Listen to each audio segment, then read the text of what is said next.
Advance में वो check किया जाता है कि आपका कंसेप्ट कितना स्ट्रांग है, आपके डेरिवेशंस प्रूफ्स कितने स्ट्रांग है। पर मैं ये इंश्योर करता था कि जितना एक सब्जेक्ट को समय चाहिए रहता है वो समहाउ मैं मैनेज करके दे रहा हूँ। बाकी एक अच्छा पीयर ग्रुप जैसा कि मैंने अभी बताया, वैसा एक अच्छा पीयर ग्रुप होना बहुत ज़रूरी है मेरे ख्याल से। एक हेल्दी कंपटीशन बना। बिल्कुल बिल्कुल, गलती का कोई मतलब रीज़न नहीं होता, कभी कभार बस होती है तो होती है। पर अगर मैं देख लूँ कि क्या हो रही है तो फिर मैं हो सकता है कि मैं रिकॉग्नाइज कर पाऊँ कि अच्छा ये गलती हो रही है, ये अब मैं सुधारूंगा। हेलो नमस्कार, मेरा नाम है ज्योति पुष्पेंद्र सिंह और आपने सुना ही होगा कि मेहनत इतनी खामोशी से करो कि आपकी सफलता शोर मचा दे। बहुत कम बार आपने सुना होगा कि कोटा का लोकल बच्चा जिसने कमाल कर दिया हो जेई में। जी हाँ, ऐसा ही कुछ हुआ है। मेरे साथ है राजित गुप्ता। बिना देर के उनका वेलकम करती हूँ। बहुत बहुत स्वागत है आपका।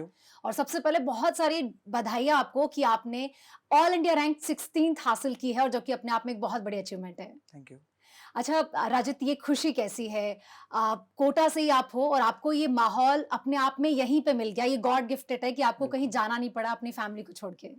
कोई डाउट नहीं है स्टेटमेंट में कि मैं बहुत ज़्यादा लकी रहा हूँ इस मायने में कि मैं कोटा में ही रहा शुरुआत से। तो मुझे एलन का पूरा सिस्टम, एलन नहीं पूरा कोचिंग सिस्टम मेरे को बहुत शुरुआत से मालूम है और बहुत एक्सपीरियंस अच्छा रहा मेरा इसके साथ। तो ये एक प्रिविलेज रहा है हमेशा से। अच्छा, वैसे आज जब से रिजल्ट आया है, सुबह से आपने बहुत सेलिब्रेट किया होगा और हर कोई शायद आपसे आपकी पूरी जर्नी पूछ रहा होगा, कितने घंटे आपने पढ़ाई की, ऐसा राजित ने क्या किया कि ये रैंक उन्होंने हासिल की है। लेकिन अगर मैं बहुत पीछे जाके पूछना चाहूँ कि आपने अपनी जर्नी की शुरुआत कब करी, कब आप एलन सिस्टम से जुड़े? जी, मैं 6th क्लास से एलन सिस्टम के साथ हूँ और बहुत शुरुआत से ही मैं एलन के साथ इसलिए था क्योंकि जहाँ मैं पहले पढ़ता था वहाँ पे एजुकेशन की क्वालिटी उतनी अच्छी नहीं थी। तो तब एलन ज्वाइन करना मेरे लिए एक अपग्रेडेशन टाइप था। तो मैंने उसको अच्छे से लिया और मैंने मेहनत करना शुरू कर दिया।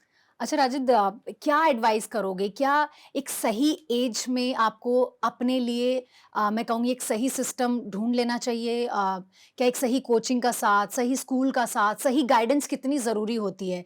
जैसे आपको अगर सही एज में पता चल गया कि मैं पढ़ाई में अच्छा हूँ, मैं कुछ अच्छा कर सकता हूँ, शायद मेरा इंटरेस्ट साइंस में है, साइंस में अगर बायो में है या मैथ में, आपने आइडेंटिफ़ाई करना कब शुरू किया?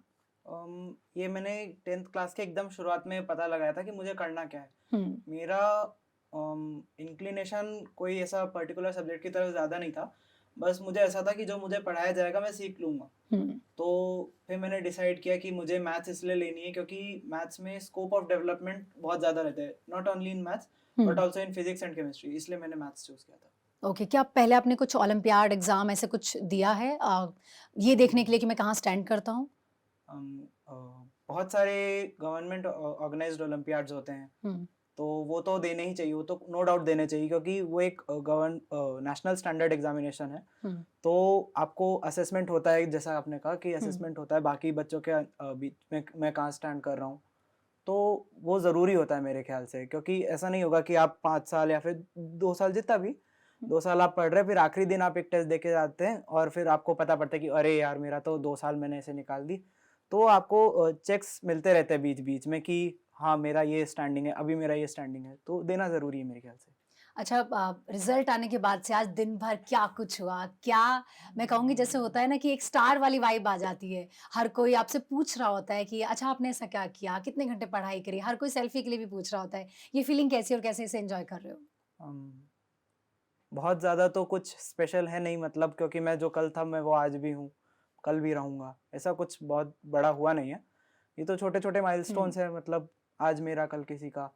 तो कुछ बहुत ज़्यादा स्पेशल है नहीं, लेकिन हाँ, एक खुशी तो अंदर से रहती है कि हाँ, मैंने कुछ किया है। हुँ। मैंने 2 साल लगा के, मैं 10th क्लास से जेईई के लिए पढ़ रहा हूँ।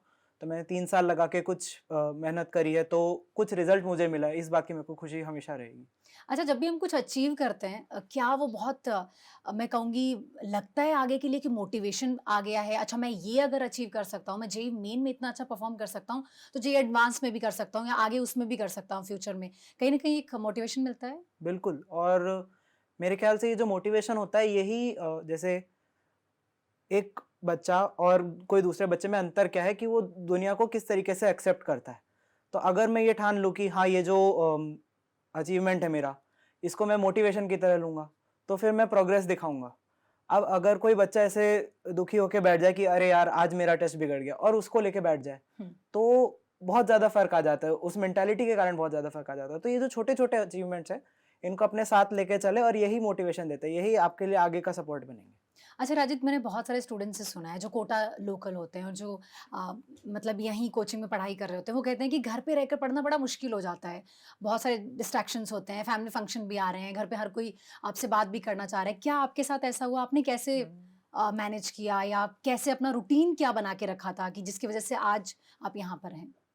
हाँ, जब तक मैं मतलब 12th, जब हमारा आधा 12th क्लास का हो गया था, हुँ, अराउंड अगस्त टाइप तक, तब तक हमारा सिलेबस नियरली कंप्लीट हो गया था। हुँ, तब तक मैं रोज़ाना जब हमारी क्लास लगती थी तो मैं क्लास में जाता था और शाम को मैं घर आ जाता था। फिर जैसे पढ़ना हो गया, खेलना हो गया, ये सब चीज़ें करता था। हुँ, फैमिली मेंबर्स के साथ, मैं तो घर पे ही रहता हूँ मैं। हुँ, अब फिर उसके बाद क्या हुआ कि अब जब हमारा सिलेबस कंप्लीट हो गया तो अब हमारा मेन फ़ोकस होता है प्रैक्टिस पे। हुँ।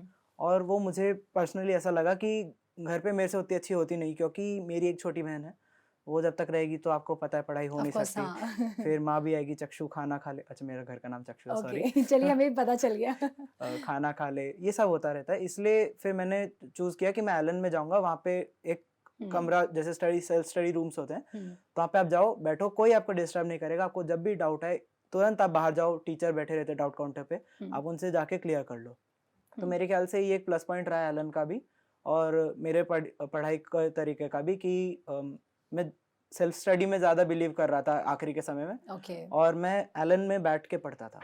तो मतलब ये मुझे लगता है बहुत सही फैसला था उस समय पे हाँ, आपका मेरे कि ख्याल आपको से हाँ। समझ आ गया था कि घर में शायद उतना मैं अच्छे से पढ़ाई नहीं कर पाऊँगा या फ़ोकस बिल्कुल। नहीं कर पाऊँगा। अच्छा घर में कौन-कौन है और कौन क्या करता है? आपके पापा क्या करते हैं, मम्मी क्या करती हैं? मेरे पापा बीएसएनएल कोटा में एसडीई हैं, और मेरी माँ माँ जेडीबी कॉलेज, जानकी देवी बजाज कॉलेज में होम साइंस की प्रोफेसर हैं, होम साइंस टेक्सटाइल्स। मेरी एक छोटी बहन भी है जो अभी 6th क्लास में आई है, उसको भी हमने एलन में एडमिशन दिलवाया है। ओके। हाँ। तो मुझे लगता है कि एलन में पढ़ना भी एक वो हो गया है कि आई थिंक आपके पापा भी एलन से ही पढ़े हुए हैं? हाँ। ओके और आप भी यहीं से पढ़ कर गए हैं, अभी बहन भी यहीं से पढ़ रही है। अच्छा बहुत कुछ सीखती होगी आपसे कि अच्छा अब मैं भी एक दिन कुछ ऐसा करूँगी या नहीं, अभी तो उसका उसकी उम्र इंटरेस्ट क्या बहुत है? छोटी है, ये ओके। सब देखने के लिए। अभी तो बस वो जाती है, नॉर्मल क्लास की तरह जाती है और हुँ। पढ़ के आ जाती है। मतलब स्कूल से कुछ ख़ास अलग है नहीं वो मेरे ख़्याल से, लेकिन फिर भी अभी अपने के भाई स्टेज से पे तो। बहुत कुछ सीखती होगी। नहीं, समझ तो मुझे आ रहा लगता होगा जैसे आज नहीं, रिज़ल्ट नहीं। आया, हर कोई आपको विश कर रहा है। तो उसे हाँ, समझ आ रहा होगा कि कुछ तो अच्छा किया है भैया ने। नहीं, मुझे लगता उसने नहीं है स उसके उसने अंदर अभी कुछ इतना बोला आपको? सीरियसनेस है कि वो समझ पाए इस बात को। उसने विश किया? नहीं, वो बाहर गई हुई है। ओके, वो सही में बाहर गई हुई है, तो ओके, उसको नहीं पता। हाँ। अच्छा ठीक है। चलिए अब अगर आ जाते हैं पीसीएम पे क्योंकि हर कोई मुझे लगता है टॉपर से ना यही जानना चाहता है जब हम उसकी सक्सेस स्टोरी के बारे में बात कर रहे हैं कि अच्छा क्योंकि हर जूनियर ना अपने सीनियर से यही जानना चाहते हैं कि भैया लोग ने ऐसा क्या किया होगा, किसको कितना टाइम दिया होगा या फिर उनका तरीका क्या होगा पढ़ने हुँ, का। हुँ, क्योंकि मैथ्स बहुत लेंदी होती है एज़ यूजुअल जब भी हम लोग जाते हैं एग्ज़ाम रिएक्शन में तो हर स्टूडेंट कहता है कि मैथ में तो फॉर्मूले रट के आओ ज उतना ही अच्छा है। तो ऐसे में बहुत आपका क्या कॉन्सेप्ट रहा है मतलब कैसे आप मैनेज करते हो? बहुत गलत मानना है, अगर किसी का भी ये मानना है कि मैथ्स में आप फ़ॉर्मूला लेके जाओ, आपका सवाल हो जाएगा। जेईई मेंस तो फिर भी आपका एक बार को निकल जाए, जो भी मेरे को बहुत अच्छा तो दिख नहीं रहा। हुँ, एडवांस में तो एकदम ही ये गलत है। मतलब आपको कांसेप्ट मालूम होना चाहिए, आपको बेसिक प्रूफ्स मालूम होनी चाहिए चीज़ों के, रादर देन फ़ॉर्मूलाज़। आपको फ़ॉर्मूला का डेरिवेशन पे ज़्यादा फ़ोकस करना है, क्योंकि फ़ॉर्मूला क्या करता है, फ़ॉर्मूला आप याद कर सकते हो। जो कांसेप्ट होता है जेईई एडवांस में वो चेक किया जाता है कि आपका कांसेप्ट कितना स्ट्रॉन्ग है, आपके डेरिवेशंस प्रूफ्स कितने स्ट्रॉन्ग है। तो मैथ्स में तो यही रहा। और ओके। बाकी फिज़िक्स और केमिस्ट्री, आपने पूछा कि टाइम का हुँ, क्या हुँ। डिस्ट्रीब्यूशन रहता था। तो सब्जेक्ट वाइज़ मेरा बहुत कुछ स्ट्रिक्ट डिस्ट्रीब्यूशन रहता नहीं था। मैं अम, अपने हिसाब से कर लेता था, मतलब। पर मैं ये इंश्योर करता था कि जितना एक सब्जेक्ट को समय चाहिए रहता है, वो समहाउ मैं मैनेज करके दे रहा हूँ। ओके। जितना काम टीचर ने असाइन किया है, वो हो रहा है समय पे। मैं बस ये अश्योर करता था, बाकी हो जाता था अपने आप। अच्छा सिर्फ़ एलन का जो स्टडी मटेरियल है, हुँ। जो कि यहाँ के एक्सपर्ट फैकल्टीज़ बनाते हैं और उसके बाद में यहाँ के डाउट काउंटर, सिर्फ़ यहीं से पढ़ाई करी या फिर जैसे हम कुछ स्टूडेंट को देखते हैं कि वो मैं कहूँगी कि सोच के हाथ पैर मार रहे होते हैं कि मैं ये भी पढ़ लेता हूँ, मैं वो भी पढ़ लेता हूँ। तो वो किया या फिर जो आपके फैकल्टी ने बताया, जो उन्होंने गाइड किया सिर्फ़ वही किया? मैंने तो एलन सिस्टम के ऊपर पूरा रिलाय किया, क्योंकि कभी आपको कमी महसूस नहीं होगी। ना तो हुँ, ऐसे कमी महसूस होगी कि मटेरियल कम है, या फिर ना कभी ऐसा होगा आपको कि अरे यार, मतलब बहुत ज़्यादा है। हुँ, वो बैलेंस्ड है एकदम, आप उतना करो, और अगर कुछ और ज़रूरत होती है, क्योंकि कभी-कभार समय बच जाता है, हुँ, तो आपके टीचर से आप कंसल्ट करो। मैं भी करता था अपने हुँ, टीचर से कंसल्ट, और वो बता देते हैं कि अगर तुम्हारा ये वीक है, तो ये करके आओ। और वो कभी-कभार स्टूडेंट स्पेसिफिक भी होता है और कभी-कभार पूरे क्लास को भी गाइड किया जाता है कि ये करके आ जाना। मतलब ओके। कोई अलग बुक बता दी, हुँ। वो उसकी वो वाली एक्सरसाइज़ करके आ जाना, तो वो आप करिए। अच्छा, क्लासरूम में कैसा माहौल होता है राजित? क्या जैसे हमें लगता है कि क्योंकि एलन में आने वाले सभी बच्चे पढ़ाई में बहुत अच्छे होते हैं। जैसे हमने कई बच्चों से सुना है कि मैं मेरी क्लास में यूपी में टॉपर था, लेकिन यहाँ आके पता चला कि यहाँ में तो पूरी क्लास में टॉपर ही बैठे हैं, जिन्होंने सब में 10th में बहुत अच्छे मार्क्स आए हैं या फिर 12th में भी मुझे पता है कि सबके अच्छे ही मार्क्स आने हैं। ऐसे में क्या पीयर ग्रुप कितना इम्पोर्टेंट होता है और क्या एग्ज़ैक्टली माहौल होता है क्लासरूम का? हुँ। पीयर ग्रुप को कभी मतलब ऐसा देखा नहीं मैंने कि ये मेरे से सुपीरियर है, ये मेरे से इन्फीरियर है। पीयर ग्रुप मतलब जब क्लास में हम बैठे हैं तब हम सब दोस्त हैं। हुँ, तब हम सब सीखने आए हैं, तब हम सब मतलब अपनी एबिलिटीज़ बढ़ाने आए हैं पढ़ाई के फील्ड में। हुँ, जब एग्ज़ाम की बात आती है तो भी ऐसा नहीं है कि अरे यार तेरे ज़्यादा आ गए, तेरे ज़्यादा आ गए। हम सेलिब्रेट करते हैं। अभी आपने सुबह का वाओ! हमारा देखा हो हुँ, अगर आपने, हुँ, तो हम में से कोई ऐसा नहीं दिख रहा था कि दुखी है वगैरह-वगैरह। हम हाँ, सब अपने आप में बहुत सेलिब्रेट कर रहे थे एक-दूसरे के हुँ। अचीवमेंट्स को, तो ऐसा कुछ रहा नहीं कभी। बाकी एक अच्छा पीयर ग्रुप जैसा मतलब जैसा कि मैंने अभी बताया, वैसा एक अच्छा पीयर ग्रुप होना बहुत ज़रूरी है मेरे ख्याल से। एक हेल्दी कंपटीशन बना रहता बिल्कुल, है। बिल्कुल। अच्छा, मॉक टेस्ट कितना हेल्प करते हैं राजित आपके अकॉर्डिंग? क्या एक फ़ियर खत्म हो जाता है? एग्ज़ाम से पहले वो हर बार एग्ज़ाम देने से कहीं न कहीं आप अपने अच्छी-बुरी जितनी भी चीज़ें समझ जाते हैं कि यार मैं कहाँ लैग कर रहा हूँ? मॉक टेस्ट्स एज़ इन जो एलन में हुँ, होते हैं हमारे हुँ, वो, तो जब आप एलन जॉइन करेंगे इन केस आप कर रहे हैं, तो शुरुआत से ही अगर आप जेईई के लिए पढ़ रहे हैं तो आपके लिए सीबीटीज़ कराए जाते हैं, कंप्यूटर बेस्ड टेस्ट। ओके। तो वो 2 साल आप लगातार सीबीटी करते हो तो आपके अंदर का सीबीटी वाला डर तो एटलीस्ट पूरी तरीके से साफ़ हो जाता है। हुँ, और उससे ये असेसमेंट हो जाता है कि जब मैं कंप्यूटर के सामने होता हूँ तो मेरे से क्या-क्या गलतियाँ होती है। क्योंकि गलती का कोई मतलब रीज़न नहीं होता कभी-कभार, बस होती हुँ, है तो होती है। हुँ, पर अगर मैं देख लूँ कि क्या हो रही है, तो फिर हुँ, मैं हो सकता है कि मैं रिकॉग्नाइज़ कर पाऊँ कि अच्छा ये गलती हो रही है, ये अब मैं सुधारूँगा। हुँ। तो वो आप सही कर पाते हैं और बाकी कांसेप्ट तो अच्छे होते ही हैं, उसमें कोई डाउट है ही नहीं मतलब। अच्छा, मॉक टेस्ट की तो बात हो गई, लेकिन क्या राजित को याद है कि सबसे ज़्यादा मार्क्स मॉक टेस्ट में क्या आए थे? मैंने मोस्टली नहीं, नहीं, स्टूडेंट से ये पूछा है और वो नहीं, नहीं, नहीं याद है। नहीं। सबसे कम मार्क्स क्या आए थे? जब एलन जॉइन नहीं किया होगा।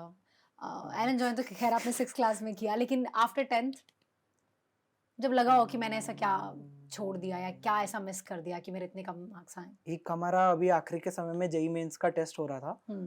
उसके अंदर मेरे 255 आए थे कुछ, और वो 255, ठीक 264। जेईई मेन्स के एग्ज़ाम से पहले था? नहीं, नहीं ऐसा कुछ नहीं था, इतना नहीं, ओके, इतने में तो ओके। बहुत बुरी हालत हो जाती मेरी। वही मैं कह रही पर हूँ।